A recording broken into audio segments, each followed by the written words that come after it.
بقرہ کی آیت نمبر 270 سے۔ اعوذ باللہ من الشیطان الرجیم، بسم اللہ الرحمن الرحیم، فَإِن لَّمْ تَفْعَلُوا فَأْذَنُوا بِحَرْبٍ من الله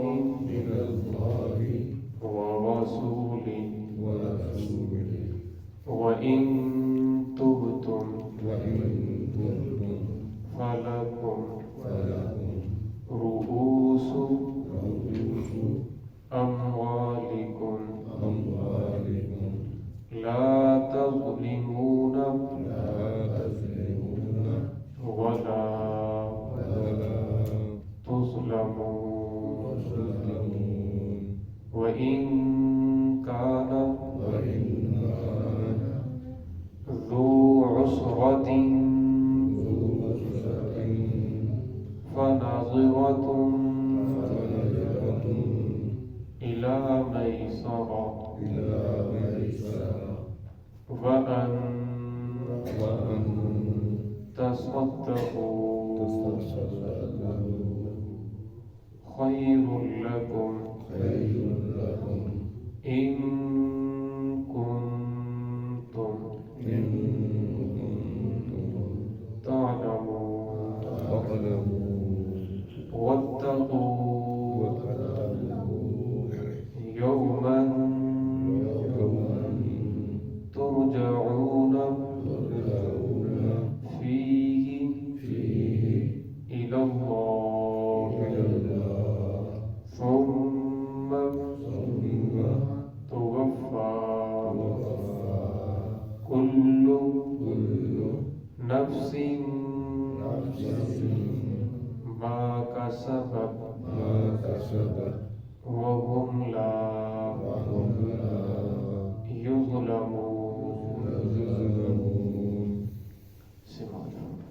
بسم اللہ الرحمن الرحیم، فَإِن لَّمْ تَفْعَلُوا فَأْذَنُوا بِحَرْبٍ مِّنَ اللَّهِ وَرَسُولِهِ وَإِن تُبْتُمْ فَلَكُمْ رُءُوسُ أَمْوَالِكُمْ لَا تَظْلِمُونَ وَلَا تُظْلَمُونَ، وَإِن كَانَ ذُو عُسْرَةٍ فَنَظِرَةٌ إِلَى مَيْسَرَةٍ وَأَن تَصَدَّقُوا خَيْرٌ لَّكُمْ إِن كُنتُمْ تَعْلَمُونَ، وَاتَّقُوا يَوْمًا تُرْجَعُونَ فِيهِ إِلَى اللَّهِ ثُمَّ تُوَفَّى كُلُّ نَفْسٍ مَّا كَسَبَتْ وَهُمْ لَا يُظْلَمُونَ۔ فَإِن لَّمْ تَفْعَلُوا، بس اگر تم باز نہ آؤ، فَأْذَنُوا، پھر تیار ہو جاؤ، بِحَرْبٍ مِّنَ اللَّهِ، اللہ اس کے رسول کے ساتھ جنگ کرنے کے لیے، اللہ اس کے رسول کا اعلان جنگ ہے۔ وَإِن تُبْتُمْ، اور اگر تم توبہ کر لو، فَلَكُمْ رُءُوسُ أَمْوَالِكُمْ، پس اصل مال وہ تمہارا ہی ہے، لا تظلمون، تم ظلم نہ کرو، ولا تظلمون، اور تم پر بھی ظلم نہیں کیا جائے گا۔ وَإِن كَانَ ذُو عُسْرَةٍ، اور اگر مقروض تنگ دست ہو چکا ہے، فَنَاظِرَةٌ، تو اسے مہلت دو، إِلَى مَيْسَرَةٍ، قادر ہونے تک، وَأَن تَصَدَّقُوا، اور اگر تم صدقہ کر دو، خَيْرٌ لَّكُمْ، تو یہ تمہارے لیے بہت بہتر ہے، إِن كُنتُمْ تَعْلَمُونَ، اگر تم سمجھ جاؤ، اگر تم جان لو۔ وَاتَّقُوا يَوْمًا، ڈرو اس دن سے، تُرْجَعُونَ إِلَى اللَّهِ، جس دن تم تمام کے تمام لٹائے جاؤ گے اللہ رب العزت کی طرف، ثُمَّ تُوَفَّى، پھر تمہیں بدلہ دیا جائے گا، کل نفس، ہر نفس کو، ہر انسان کو، ما کسبت، اس چیز کا جو اس نے کمائی کی، وَهُمْ لَا يُظْلَمُونَ، اور ان کے اوپر بالکل بھی ظلم نہیں کیا جائے گا۔ گزشتہ آیات کے اندر سود کا تذکرہ کر رہا تھا۔ اللہ رب العزت انداز بدل بدل کے اپنے بندوں کو سمجھاتے ہیں کہ کہ میرے بندے اس بیماری سے، اس وبا سے باز آ جائیں، میرے بندوں کی آخرت خراب نہ ہو جائے، میرے بندے جہنم سے بچ جائیں، میرے بندوں کی قبر درست ہو جائے، میرے بندوں کی دنیا درست ہو جائے۔ تو اللہ رب العزت انداز بدل بدل کے بندوں کو سمجھاتے ہیں۔ گزشتہ آیات کے اندر بھی فرمایا وَأَحَلَّ اللَّهُ الْبَيْعَ وَحَرَّمَ الرِّبَا کہ اللہ رب العزت نے سود کو حرام قرار دے دیا ہے، وحرم الربا، ربا کو حرام قرار دیا ہے، وَأَحَلَّ اللَّهُ الْبَيْعَ اور بیع کو حلال قرار دیا ہے، فرمایا بیع کرو، سود سے بچو۔ اس آیت کے اندر بھی اللہ نے فَإِن لَمْ تَفْعَلُوا فرمایا اگر تم باز نہ آؤ، اگر تم اس ساری آیات کو سننے کے بعد، قرآن پاک کے اترنے کے بعد، احکام کے نازل ہونے کے بعد فرمایا تم باز نہ آؤ فَأْذَنُوا بِحَرْبٍ مِّنَ اللَّهِ وَرَسُولِهِ فرمایا پھر اللہ اس کے رسول کا اعلان جنگ ہے، اللہ اس کے رسول کے ساتھ جنگ کرنے کے لیے تیار ہو جاؤ۔ اللہ اس کے رسول کا جنگ کوئی کلاشن کو،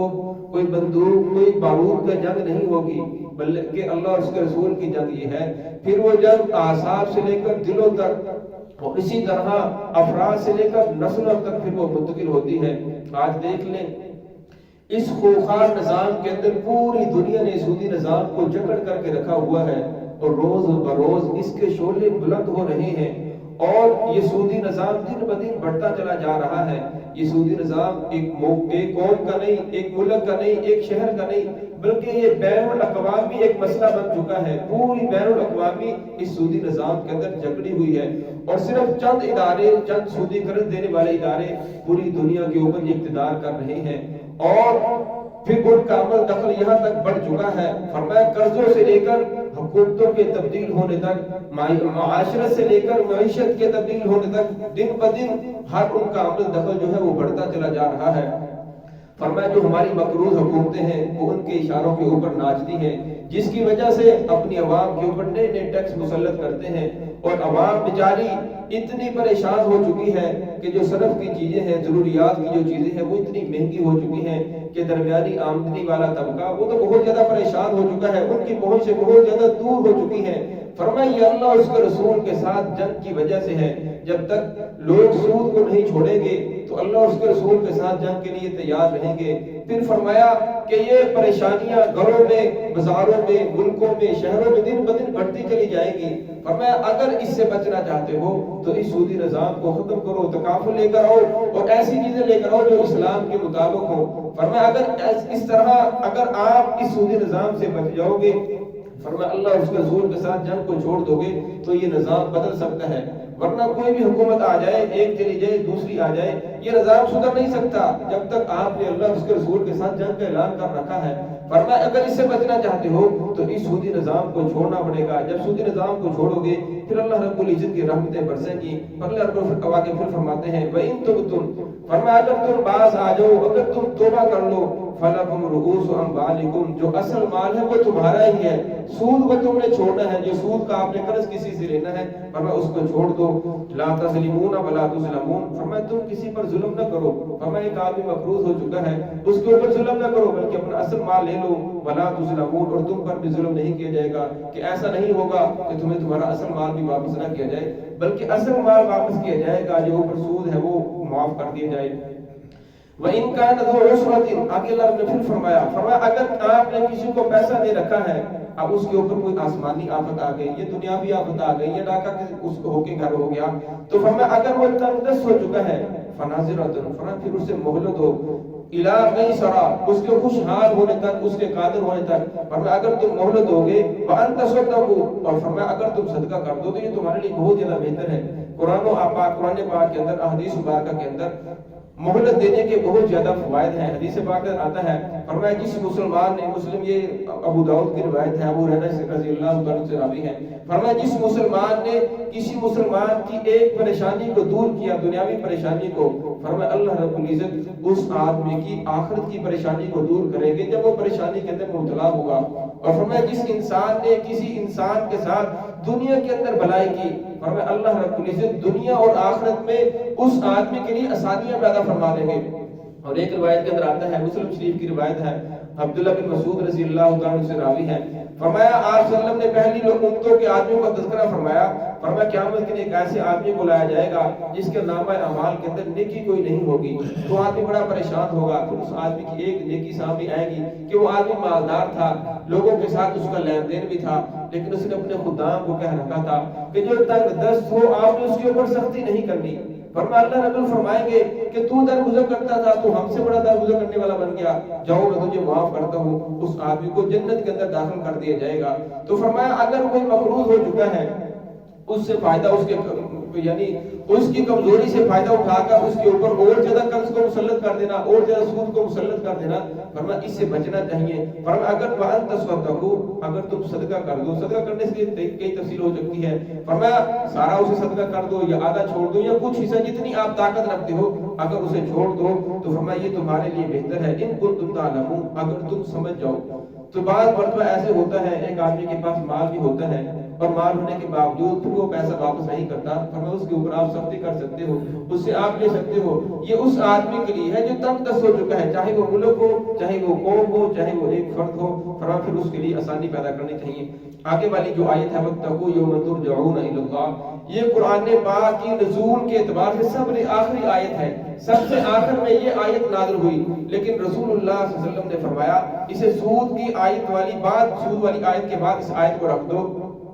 تاکہ جو ایمان والے ہیں جب وہ اس آیت کو پڑھیں اور ڈر جائیں, اور ڈرنے کے بعد فرمایا جن کے دل کے اندر ایمان ہوگا, جو لوگ یہ سمجھتے ہیں کہ ہم نے مرنا ہے, مرنے کے بعد حساب و کتاب ہوگا, فرمایا جب وہ اس آیت کو پڑھیں گے تو وہ ڈر جائیں گے, اور ان کے ایمان, ان کے دلوں کے اندر جو ایمان ہوگا وہ اسے جوڑے گا, فرمایا جس کی وجہ سے وہ سود کو چھوڑ دیں گے. تو اللہ رب اس آیت کا تذکرہ فرماتے ہیں واتقوا یوما, فرمایا ڈرو اس دن سے ترجعون الی اللہ, جس دن تم لٹائے جاؤ گے اللہ رب العزت کی طرف, ثم توفا, پھر تمہیں بدلہ دیا جائے گا, کل نفس, ہر نفس کو, ما کسبت, جو اس نے کمائی کی, وہم لا یظلمون, اور تمہارے اوپر ظلم نہیں کیا جائے گا. فرمایا قیامت کے دن جس آدمی نے ذرہ برابر, فمن یعمل مثقال ذرۃ خیرا یرہ, جس آدمی نے ذرہ برابر نیکی کی ہوگی وہ بھی سامنے آ جائے گی. ومن یعمل مثقال ذرۃ شرا یرہ, جس آدمی نے ذرہ برابر برائی کی ہوگی وہ بھی سامنے آ جائے گی.